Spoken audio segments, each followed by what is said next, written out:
Let me introduce you to Whonix. Whonix is a free open source operating system that's focused specifically on anonymity, privacy, and security. It uses the Tor anonymity network, which we cover in detail in its own section, and it's based on Debian GNU Linux, one of the operating systems I highly recommend, as you should know already by now. Whonix implements security through isolation, which is why it's here in the section on isolation. It's an operating system that specifically uses the principle of isolation to enable security for privacy and anonymity. What does Whonix help you do? Well, it will help you hide your internet service provider assigned IP address. It will prevent your ISP from spying on you. It can prevent websites from identifying you. It can prevent malware from identifying you, and it can help you circumvent censorship. Whonix isn't like the other operating systems and live operating systems we have gone through in that it is focused on the principle of isolation. The Whonix developers provide a nice summary of what Whonix is, and this is what they have to say. Whonix consists of two parts. One solely runs Tor and acts as a gateway, which they call the Whonix Gateway, and which you can see here in VirtualBox. The other, which they call the Whonix Workstation, is on a completely isolated network. Only connections through Tor are possible. With Whonix, you can use applications and run servers anonymously over the internet. DNS leaks for all intents and purposes are impossible, and not even malware with root privileges can find out the user's real internet assigned IP address. So as you can see here, the workstation and the gateway are virtual machines available for download in the OVA format, which is an open standard for packaging and distributing virtual applications. We went through how to use these already in setting up a testing environment. This is where you would download the OVA virtual machines, the workstation, and the gateway. So you would need to download and import into VirtualBox, and you're good to go for testing out Whonix. You can also download the scripts and install Whonix from source. As you can see here, Whonix works in VirtualBox, KVM, and Cubes. Cubes we haven't discussed yet. Cubes we're going to discuss later. For the best security, you would use Whonix with Cubes, and then a step down would be to use it with KVM, and a step down further would be to use it with VirtualBox. But there's no reason why you can't use it with VirtualBox for testing it out and having a play with it. VirtualBox is not inherently insecure, it's just that KVM and particularly Cubes are a much more secure solution to put Whonix on. But as I said, we're going to cover Cubes a little bit later on. But no matter what hypervisor you use, it is two virtual machines. It is the gateway here, and it is a workstation here. Let me show you the network configuration. And all of the settings and configurations work straight out of the box because it's an OVA file. So you don't have to change these network settings that I'm about to show you.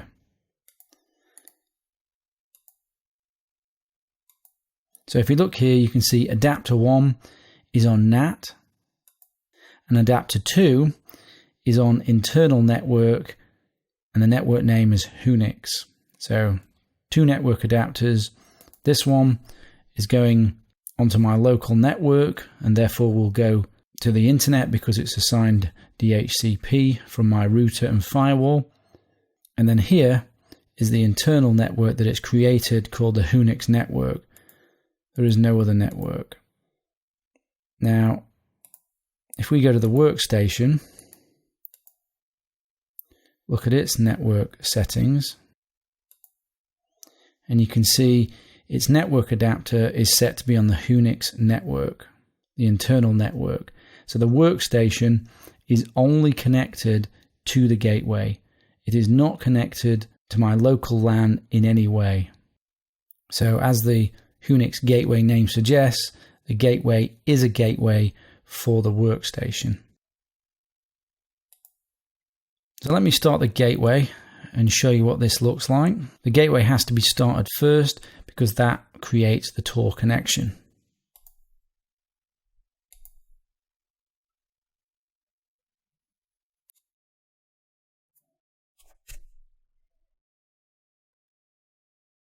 So there it's starting.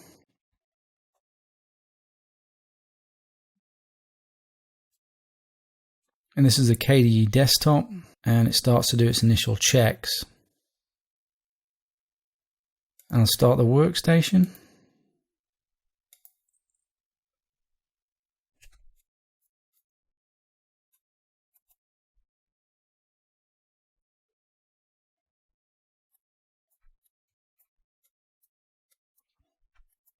And you can see the workstation is also doing its initial checks. I'll show you how that network isolation is configured here on the workstation. And there you can see the IP address 10.152.152.11 for the workstation. And for ETH1, which is the local VM only network, is the 10.152.152.10 IP address for the gateway. They both have /18 subnets. Then if we look at the root, we can see that the workstation has 10.152.152.10 as its default gateway, so all traffic is being sent to the gateway. The workstation here is used for your tasks like email, browsing the web, and the gateway's role is to enforce the Tor connection. This is the network isolation. The workstation cannot tell what its real IP address is, so neither can an adversary who may have happened to hack the workstation via, say, a browser hack or a phishing attack, which is why they say leaks are impossible in Whonix. And malware with even root privileges cannot find out the user's real IP address. This is the isolation principle. It's not technically impossible, but it is more difficult because, as you can see, any malware that's on here would have to hack this gateway via the network or find some other way to determine the real IP address. So it's much more difficult. Also, because we're using VMs, hardware IDs and MAC addresses are also protected, as virtual machines act as isolation from the host and other VMs.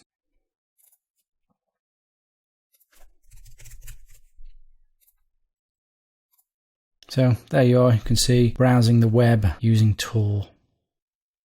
Let's have a look at the gateway first. So let's start at the top here. What we're looking at here is something called ARM. It's the anonymizing relay monitor. So it's like a status monitor for Tor and for this gateway. It shows things like resource usage, bandwidth, CPU. It's a little bit like TOP, but for Tor. So you can see there some data being downloaded from the workstation. If I press M, you'll see similar sort of functionality as you do in the Tor browser. So I can create a new identity. I can stop Tor, restart. I can go through the setup wizard and set the gateway up as a relay or bridge or client. That's not going to mean much to you yet unless you understand Tor, but we do cover all this in the section on Tor, so don't worry about that for now. Then you can view the connections, various circuits there that are set up, the current configurations, Talk file is used to configure Tor. Again, we're going to talk through this later in the section on Tor. So that's ARM. You can think of it as TOP for Tor. Next is time sync. Tor requires an accurate time or it will fail to work. Establishing the correct time using standard methods such as an unauthenticated NTP is a potential de-anonymizer. So Whonix has to use another method. Whonix uses something called SDW date, and this is it now running in order to try and establish the time. When Whonix starts, if it doesn't believe it has the correct time, it will automatically start time sync, and as it says here, don't use the internet until time sync has been successful. While we're waiting for that, there's also Whonix check. This checks the VM. It looks for Tor browser updates, OS updates, Whonix versions, Whonix news, plus a long list of other checks that it does. So we can see there, the time sync was good. And this is the Whonix check.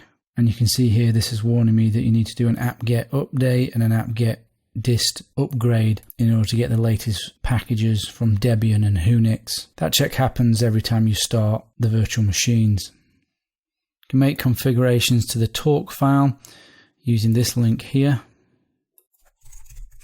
We cover the torque file in the section on Tor. I've added an extra setting here, sandbox 1. Can make user firewall setting changes. These are the global settings.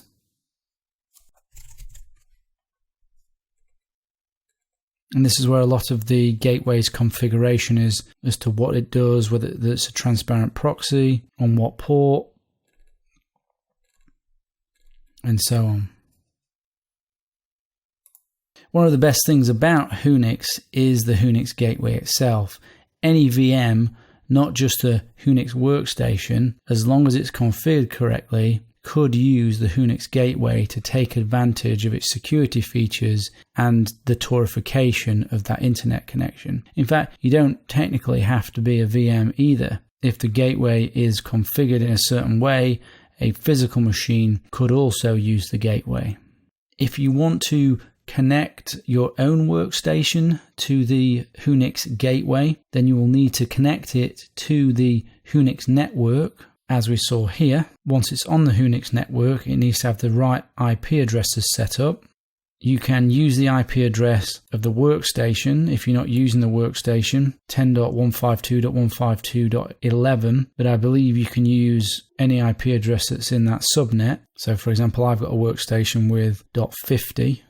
It'll need a subnet mask, which is /18, which translates into 255.255.192.0. Your default gateway should be set up obviously as the Whonix gateway, which always has this address, 10.152.152.10, and preferred DNS should also be the same. And then your own custom workstation should work with the Whonix gateway. Your own custom workstation is inferior if you're not using SOX proxy. So that's something you're going to have to look into to setting up if you want to use your own workstation. But that's a more advanced usage of Whonix. And there's a useful link here for setting up your own workstation, so check that out. What you can see here is a representation of the Whonix workstation here, the Whonix gateway here, and then the 3-hop circuit of the Tor network. First node, second node, third node, and then the destination. The Whonix gateway here acts as both a transparent Tor proxy and a SOX proxy. Transparent means that even if downloaded applications aren't configured to use Tor, they will still go through the Whonix gateway and be transparently Torified. Transparent as in transparent Tor proxy. This is a good feature. It means you can download and install things that you need, and they don't need to be specifically configured to use Tor. They can go through the transparent proxy. But note, all trans-proxied apps use the same Tor circuit. So as you can see illustrated here, they go through the same nodes, they'll have the same exit IP address and be seen as the same to the destination. Now SOX proxies, on the other hand, is used when an application is specifically configured to use Tor as a proxy. So for example, the proxy settings within the browser. If you look here, these are the SOX proxied applications within Whonix and the ports that they use and whether they are pre-installed and pre-configured to use SOX. So you can see the Tor browser here is connecting locally on the workstation on port 9150 and is using the SOX proxy. If you install Thunderbird, then this will also use the SOX proxy. There's also command line apps that you do need to go through Tor, and of course these also go through the SOX proxy. So you've got things like wget, curl, aptitude and apt-get for downloading your apps from the repository.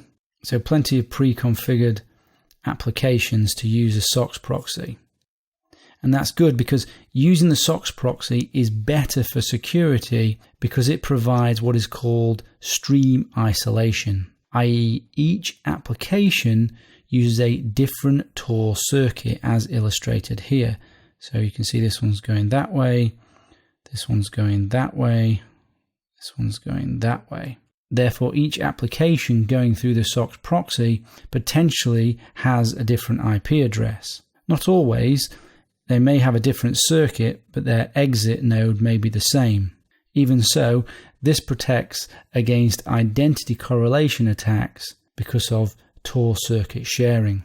It is recommended you use a different workstation per alias to prevent correlation attacks. I talk more on correlation attacks in the section on Tor. If you want to get a little bit more advanced with Whonix, it is possible to run Whonix on a physical machine to provide physical isolation, which has its security pros and cons. The Whonix gateway is best to be physically isolated, and if you want to know more about that, read here and understand the various options and the pros and cons if you want to consider going down the physical isolation route. Let's have a look at the workstation now. As I said, this is where you use the internet and you find the Tor browser. You'll find the workstation to be very sparse on applications. This is by design to reduce the possible attack surface. So if you look in applications here, you can go through and have a look what they've got. As I said, not too much, but that's by design. But you're able to install any applications that you want, and after installing it will use the trans proxy unless you specifically configure it to use a SOX proxy. You download apps in just the same way as on any other Debian distribution. So for example, that's how you install iStov, Enigmail and TorBirdie, just the same, apt-get or aptitude. There's no restrictions. Check here for what SOX proxies might be available for any apps that you might want to install. What's great is that whatever you install will go through the gateway and it will be Torified, so there's no chance of leaks. With any operating system where Tor isn't happening on a gateway, newly installed applications could leak. This is why it's not advisable to install applications on tails, because the Torification happens within tails. So you need to specifically configure applications to go through Tor SOX proxies or Tor transparent proxies. Let's look at its features list here. So obviously you've got a lot of anonymous services. You can do IRC, you can do email. As we said, it's based on Debian, which is great. It's also based on Tor. You can use it with VirtualBox, although VirtualBox is not recommended for the most secure configuration. As it says here, you can Torify almost any application. That's one of its major bonuses. And you can potentially Torify any operating system as well if you set up your own workstation. DNSSEC over Tor, encrypted DNS. It's free, open source. And you have the IP DNS leak protection, which is so important. And the list goes on. Oh yes, it also includes John Donham. And it can also be used for Toring anonymizing services through other anonymizing services. We talk about that in its own section. And here it's got some advantages of Whonix. What do we think of these? Install any software package. That's a great feature. That's a great advantage over live operating systems where you cannot do that. And then a lot of the rest of this is about preventing leaks, which again is its main benefit really because of the isolation. Let me read a couple of recommendations from the Whonix site which I think are important for you to know about. So it's recommended that you keep a master copy of Whonix Workstation, keep it updated, Make regular clean snapshots, but do not edit any settings or install additional software or use it directly for any activity. Instead, make a clone or use snapshotting, but never mix up clean and unclean states for activities that require anonymity. After importing the VMs, do a first run of the Whonix Gateway and Workstation virtual machines, securely update it. After that, stop and do not browse anywhere or open any unauthenticated communication channel to the internet.